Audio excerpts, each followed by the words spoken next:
Muito bem, esse vídeo aqui é para mostrar um upgrade na tela da pessoa, tá? Deixa eu só lembrar para você como é que funciona aqui as tabelas da pessoa. A pessoa, ela é uma tabela principal, né?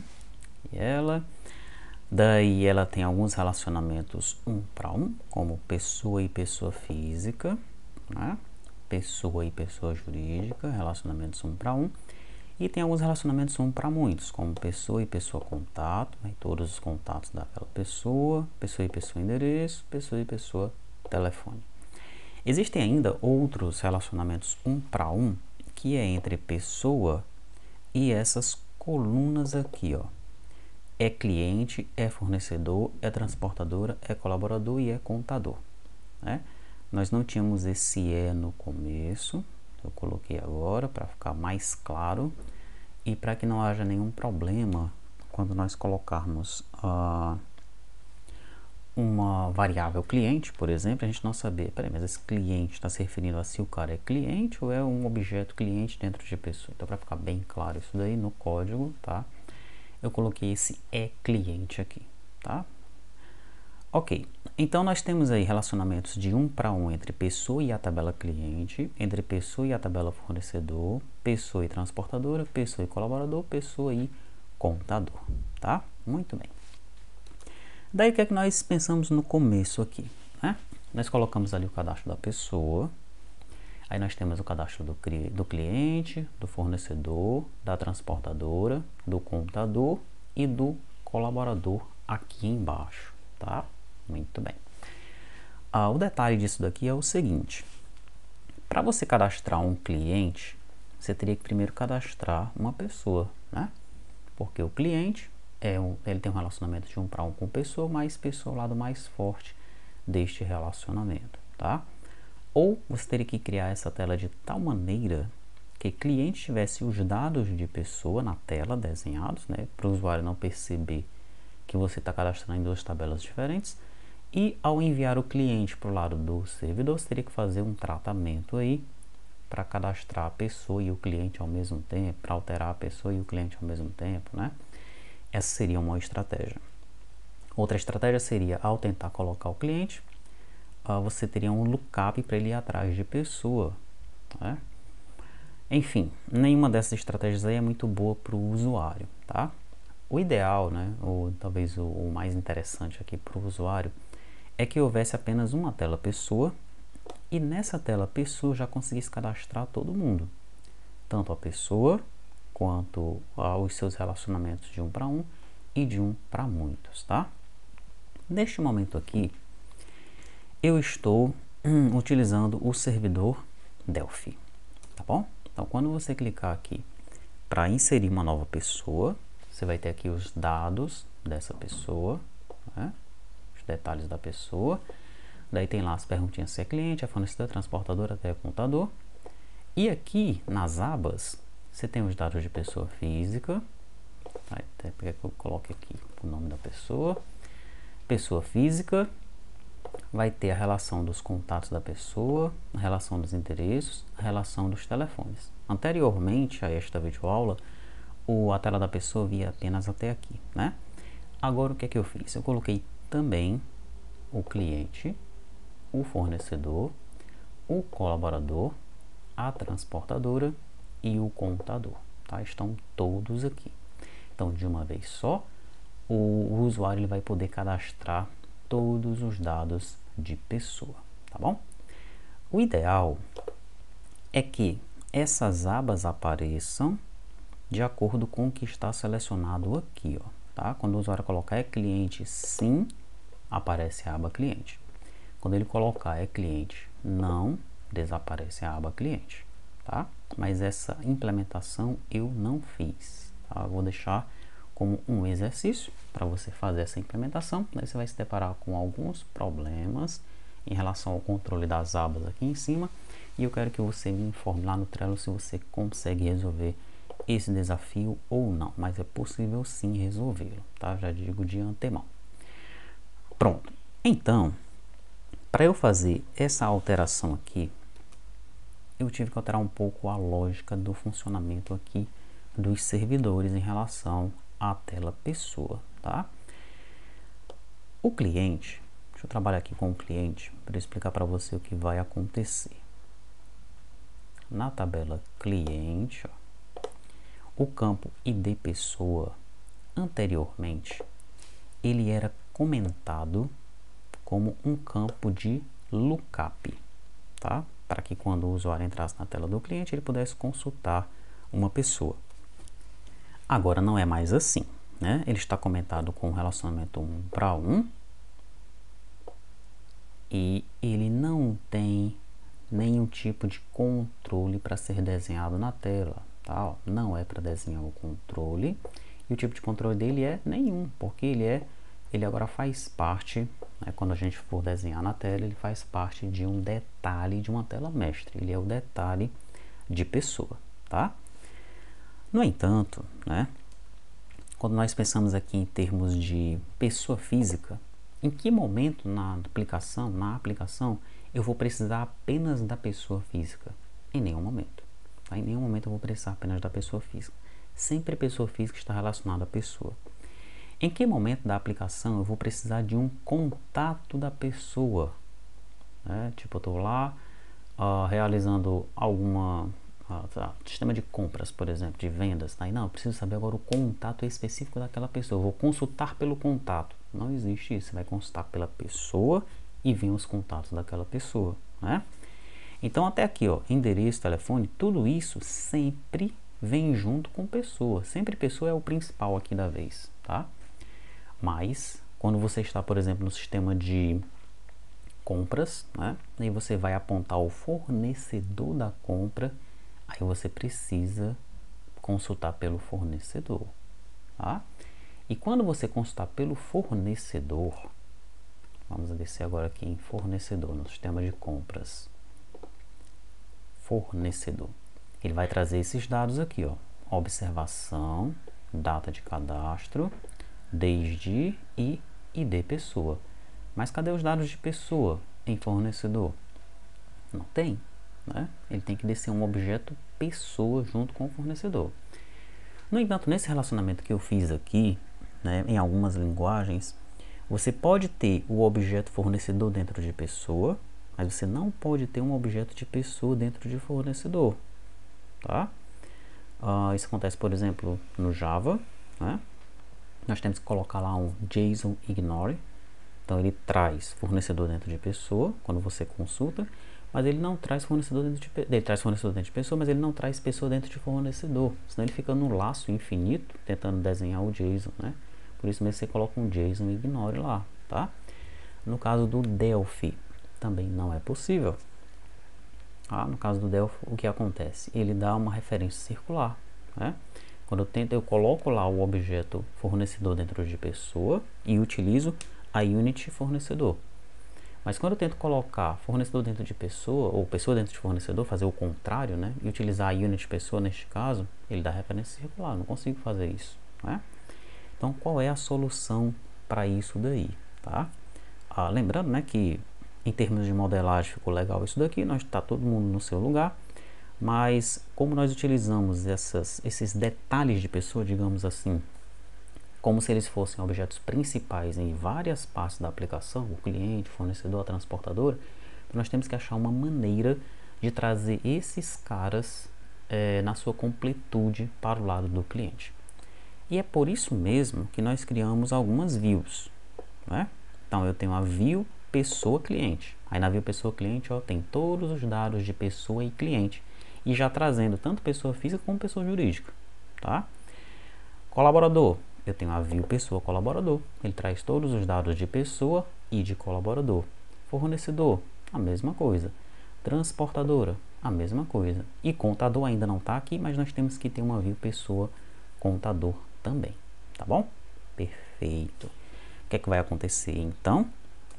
No lado do cliente,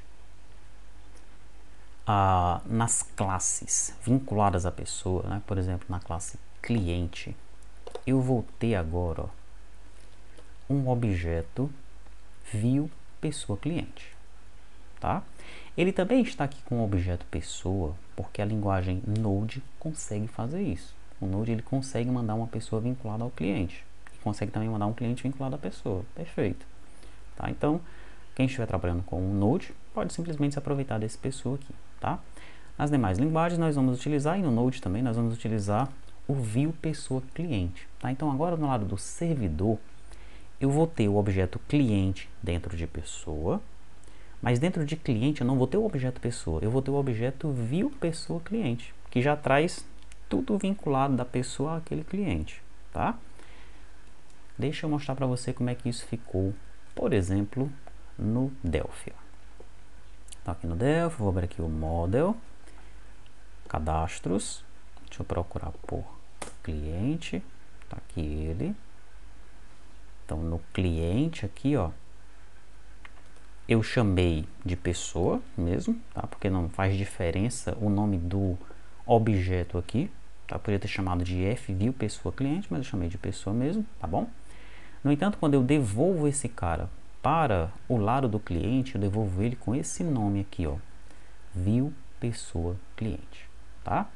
Então, quando eu consultar alguma coisa, qualquer outra coisa que traga um objeto cliente, né? Por exemplo, no sistema de vendas, tá?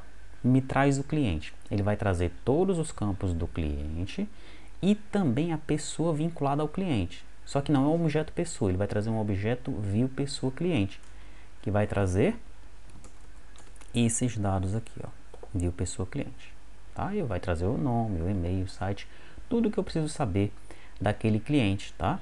Mas não apenas vinculado à pessoa, vai trazer também os dados de pessoa física e pessoa jurídica, que para mim é perfeito. Muito bem. Do lado de pessoa, no caso aqui do Delphi, vamos abrir a classe pessoa. Tá aqui a classe pessoa. Então aqui na classe pessoa, olha, eu tenho lá o objeto cliente, que eu não tinha anteriormente, né? Eu não tinha cliente, colaborador, fornecedor, não tinha nada disso aqui, né? Anteriormente, né? Agora eu tenho, tá? O nome do objeto cliente, ó, é cliente, né? Por isso mesmo que eu renomeei esses caras aqui para cliente, é fornecedor, é transportador, é colaborador e é contador, tá? E ele vai retornar um objeto cliente vinculado à pessoa. Daí quando ele faz isso, né? Quando ele retorna esses objetos aqui, eu consigo carregá-los aqui, tá?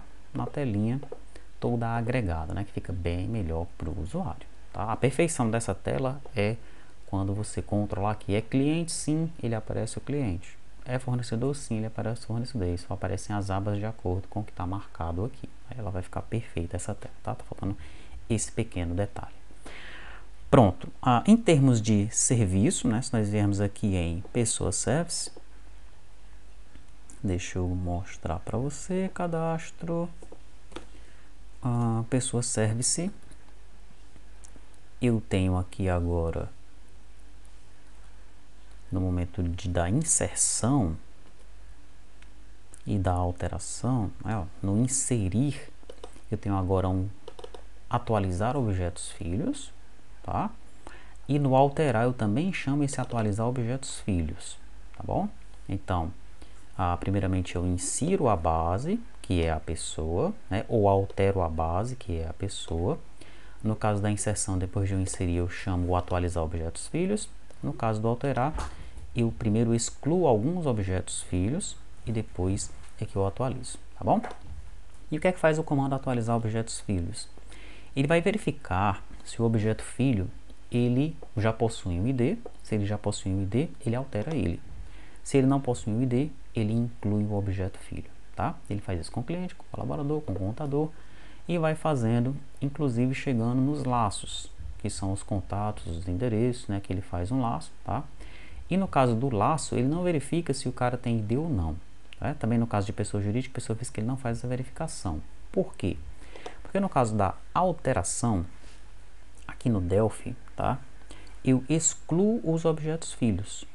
Quem são os objetos filhos? Os objetos filhos, eu considerei apenas aqueles que estão vinculados diretamente à pessoa, que são realmente filhos dela, tá? Que são os contatos, os endereços, a pessoa física e a jurídica e o telefone. Então esses caras aqui, eles sempre são refrescados, eles são removidos e recolocados no banco de dados, tá? Agora, no caso de cliente, fornecedor, transportadora, contador e colaborador, esses são objetos filhos críticos, tá? eles só vão tentar ser removidos quando o usuário tentar excluir de fato a pessoa, tá? Aí eu primeiro excluo os objetos filhos, depois eu excluo os objetos filhos críticos. Por que eles são críticos? Porque se eu fiz uma compra e vinculei essa compra a um cliente, isso daqui vai gerar uma exceção, ó, tá? Então essa pessoa ela não conseguirá ser excluída e o usuário vai receber uma exceção na tela, tá bom? Isso pode ser melhor tratado posteriormente, né? Você pode fazer um try aqui e no catch, se houver algum erro, você pode mandar uma mensagem para o lado do cliente. Essa pessoa não pode ser excluída devido aos seus relacionamentos, algo assim, tá? É algo que pode ser melhorado. Todos os servidores estão com este mesmo caminho, tá? Então todos os servidores podem ser melhorados em relação a isso aqui, mas é o que você faz facilmente. Então, o Delphi precisou ser feito dessa forma. Deixa eu mostrar rapidamente como está o Java. O Java, em termos de relacionamentos, né, por conta do Hibernate ou Hibernate, ele costuma ser o mais fácil de trabalhar em relação a isso daqui, tá? A linguagem Java em si mesma não é das minhas preferidas, mas em termos de ORM, o Hibernate é o melhor que tem, tá certo? Disparado. Então aqui em cadastros, se nós abrirmos aqui o cliente, você vai ver que nós temos aqui, ó, a pessoa normal, tá? Ele já tinha isso daqui e ele tá com um JSON ignore, tá? Então, quando eu chamo um cliente, né, ou alguma coisa que chame um objeto cliente, o objeto cliente ele não desce com pessoa, tá? Não desce, porque senão ele entra num loop infinito aqui. Por isso que ele tem que ter esse JSON ignore, tá bom? O que é que eu fiz? Eu criei um view pessoa cliente, ó, aqui dentro do cliente, tá? Esse view pessoa cliente, ele tem uma anotação chamada not found. Por que isso? Porque vai ter momentos em que uma pessoa não tem um cliente, né? Pode ser que aquela pessoa seja só um fornecedor. Então, quando ela não tiver um cliente, que ele tentar fazer o join aqui, ele não vai encontrar o cliente vinculado àquela pessoa. Se não tiver essa anotação, ele vai gerar uma exceção, tá? Not found exception, alguma coisa assim. Tá? Precisa ter isso daí, tá? Se você não encontrar, ignore. Além disso, dentro de join column, que a gente também vincula a ID pessoa, eu tenho que informar que esse cara aqui não é para ser inserido e nem é para ser editado, tá? Esse mesmo esquema eu fiz nas classes fornecedor, colaborador, transportador e contador. Beleza? Muito bem. Do lado de pessoa, fica tudo como era, tá? Tenho simplesmente aqui um mapeamento para a pessoa, tá? E ele aponta lá para a classe cliente, ó, tá? Eu tenho um objeto cliente apontando aqui one to one, né, mapeado por pessoa lá na classe cliente. Não alterei nada aqui. Em termos de service, deixa eu ver aqui, pessoa service, bem simples, tá? Ao salvar, ele apenas salva a pessoa e ele já faz tudo o que deve fazer, tá bom? Então ficou mais simples, né? Com os relacionamentos ali devidamente tratados, não tem mais o que fazer aqui, tá? Muito bem, deixa eu mostrar o do C#, que é basicamente a mesma coisa do Java, né, já que nós estamos utilizando o N-Hibernate, né, o N-Hibernate, e é muito melhor do que o Entity Framework. Tá? Então, quando você faz a modelagem aqui, ele também já trata tudo como deve ser tratado. Então, se eu vier aqui em pessoa, na classe pessoa, eu vou ter lá o cliente, ó, normalzinho, tá? Vou ter o colaborador normal, então não alterei nada aqui. Agora, se eu vier na classe cliente, aí na classe cliente eu tenho agora um view pessoa cliente, da mesma forma como eu fiz lá no Java. Então, ele tem o pessoa dele normal, porque ele tem que fazer esse mapeamento um com o outro lá, né? E ele tem o view pessoa cliente. E onde é que está o mapeamento? O mapeamento está nos arquivos HBM aqui, né? Então, se eu vier em pessoa HBM, que é um XML, ele vai ter um mapeamento aqui para cliente normal, ó, tá? Ele está só informando que o cliente é um mapeamento 1 para 1 e a propriedade de referência é a propriedade pessoa, lá na classe cliente. Tá aqui, ó, propriedade pessoa, lá na classe cliente, tá? Bem parecido com o que a gente faz no Java, só que o Java tem as anotações direto na classe, né? E no caso de cliente HBM, eu tenho um mapeamento para pessoa normal, tá? E agora eu tenho esse novo mapeamento aqui, ó, que é o view pessoa cliente, referindo-se à classe view pessoa cliente, a vinculação é com o ID pessoa.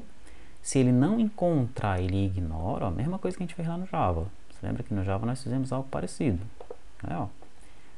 Se não encontrar, ignora, tá? Mesma coisa que a gente fez aqui.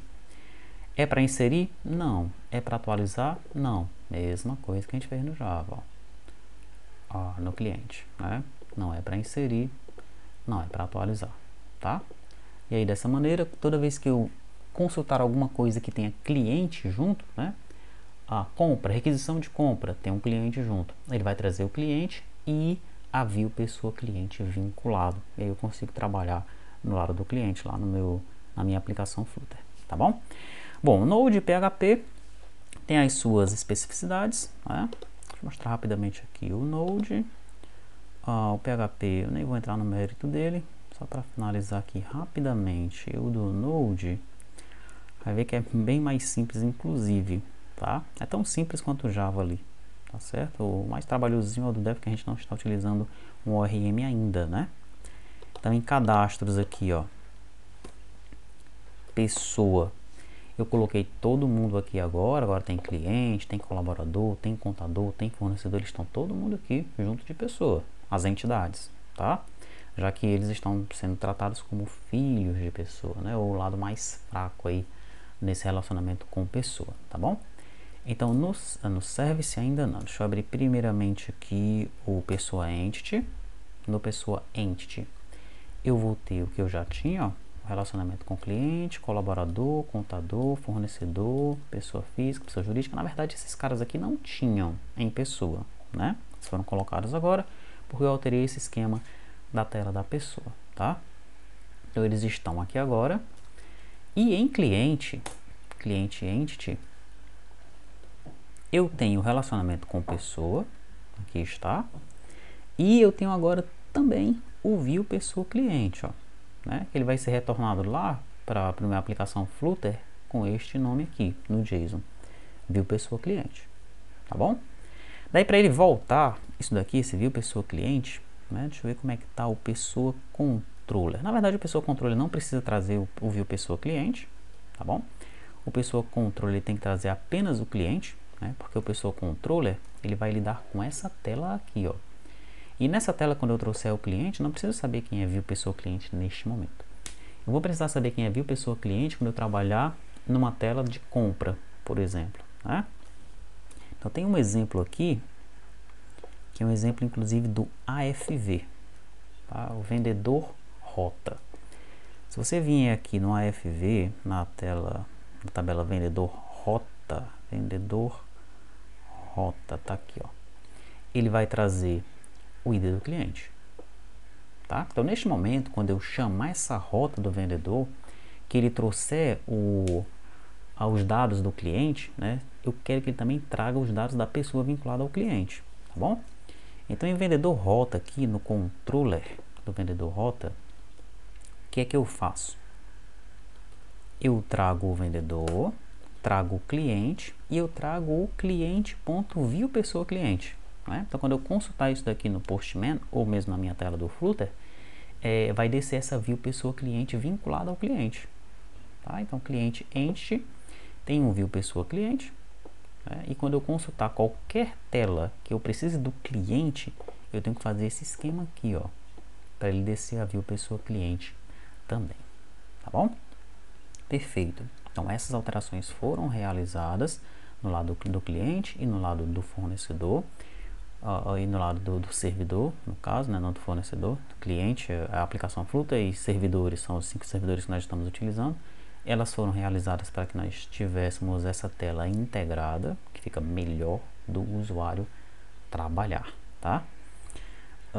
Eu também fiz alterações no gerador de código por conta disso, tá? Então, no seu repositório você vai receber essas atualizações do Flutter da tela pessoa, vai receber as atualizações dos servidores relacionados à tela pessoa e também vai receber atualizações do gerador de código, tanto nos templates do gerador de código, quanto no código, né, do gerador da versão 3.0 aqui do gerador de código, tá? Para que ele funcione nesse novo esquema aí. Mas no caso do gerador são alterações bem pontuais, né? Visto que essa tela pessoa aqui, ela é uma tela sui generis, né? Ela é uma tela diferentona assim, por conta do relacionamento que nós fizemos entre essas tabelas, tá? Então é algo que vai acontecer meio que uma vez e não acontece mais no restante da aplicação, tá? Normalmente uma relação mestre-detalhe, os detalhes pertencem apenas àquele mestre, né? Diferente do que está acontecendo aqui com esses caras e pessoa, tá bom? Em termos de PHP, eu não vou entrar muito no mérito nele neste momento, pois eu estou trabalhando num outro ORM para o PHP. Aí em breve eu vou mostrar isso numa videoaula específica para os colegas do PHP, tá bom? Então é isso, você fica então com essas alterações aí na tela pessoa. Em breve eu vou soltar as demais telas do Fênix, já todas com o esquema aqui do Flutter Bootstrap, tá bom? Que é para nós nos concentrarmos apenas aí nos módulos do Pegasus, tá certo?